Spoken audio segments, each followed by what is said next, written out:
teens, this is Sarah with the Pulaski County Public Library Teen Department. So today we're going to be making a Japanese knot bag for our sewing project for this month.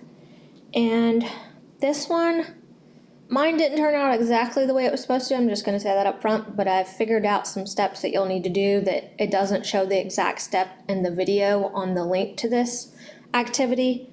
So the first thing you'll need to do is print out the pattern. So this is what the pattern looks like once it's printed out and taped together. You'll want to set it at a 70% scale before you print it out.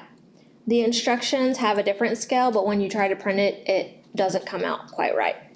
So it will tell you exactly how to attach them together. So you cut out each individual section on each individual page, and then I just turned it over on the back and taped it and have some tape on the front as well. So that's your pattern. You can use whatever fabric you want. We happen to have some sheet sets, so I decided to use those this time. You'll need an iron and ironing board, some scissors, a ruler for measuring, a marker to trace out your pattern, and some sewing pins to keep your fabric together. So this is what the Japanese knot bag looks like. Mine does. So how you use it is you take this long handle and you put it through the short handle and you can carry it that way. So I made a smaller version. There's a large version and a smaller version on the link. So the first thing you do after you've cut out the pattern is you're going to cut the fabric. So you'll need to make sure that your fabric is the top part that you see is the face down, and then the bottom fabric is face up. So your two patterns of your fabric should be facing each other, and you should see the outside on the top. They used a solid fabric for the lining. I just used some more of the sheets for my lining. Again, on the lining, you're going to use it the same direction. You want the outside of the fabric to be facing up on the top, and then the bottom, you want the inside of the fabric to be facing up so that the two fabrics go together facing each other. So you will trace them. Once you have your fabrics lined up together, you're going to use the pattern to trace them. And then once you have it traced, you can cut it out. After you cut it out, just make sure that all your fabric is facing the same direction. So all the fabric should have the long handle on the same side and the short handle on the same side. Then you're going to use pins to keep the bottom part of your fabric together, because that's the part that you'll sew first. Also, once you cut out the fabric, I forgot to mention, because it doesn't mention this, and it doesn't have the notches on the pattern when you actually print it out. So the way you make these notches on the side is you're going to measure from the short handle down. About 5.5 inches will be the point on the arrow, and you can just draw an arrow on the side of the pattern. And then from the top of the long handle down to the notch is about 8.25 inches. So again, just put your point at the 8.25 inches and then make your arrow. You'll need to cut that out on your fabric, the two notches on the two sides.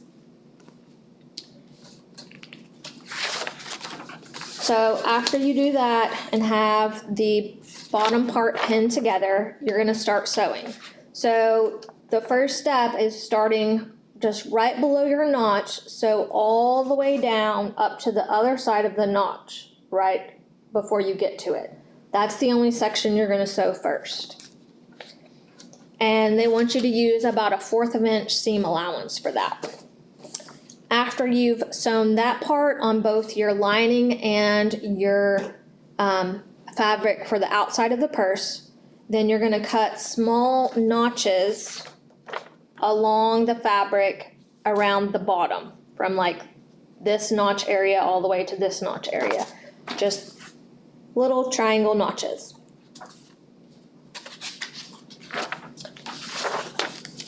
Then you're going to have your lining, which is the inside that goes inside the outside of the fabric.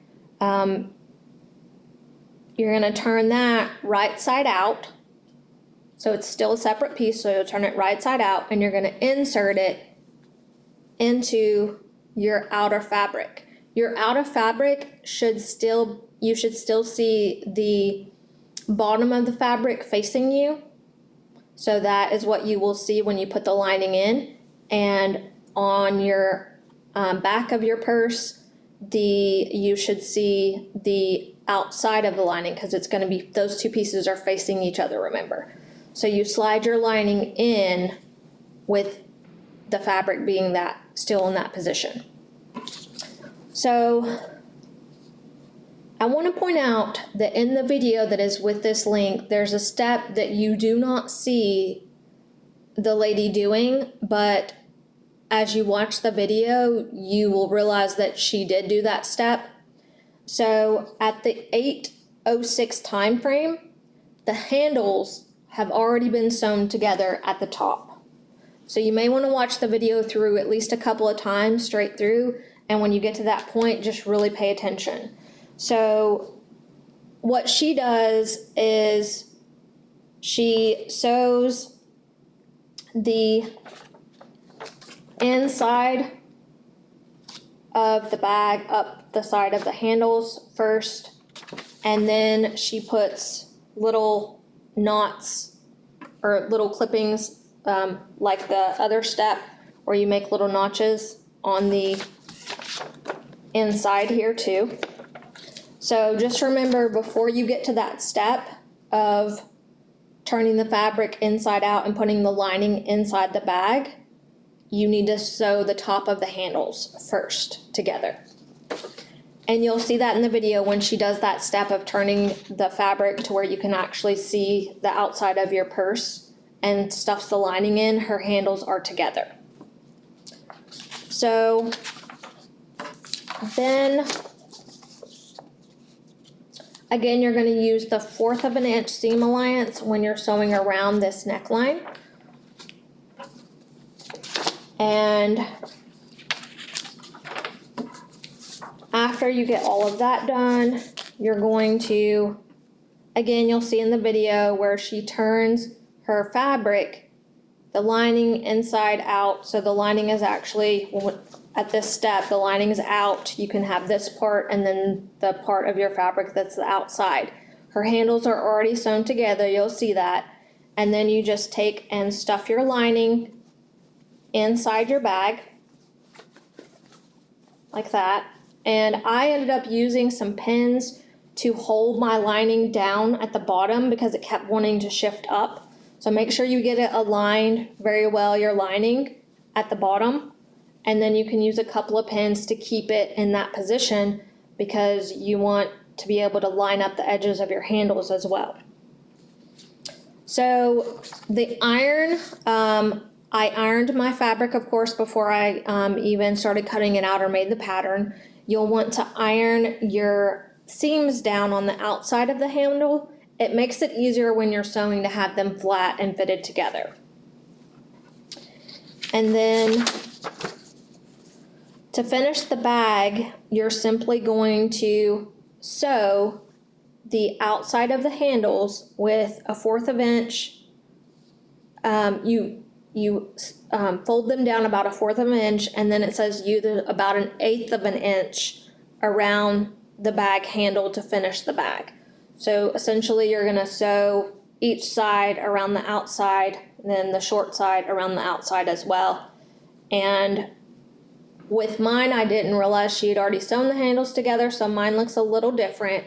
My handles, you see the stitches on the outside. So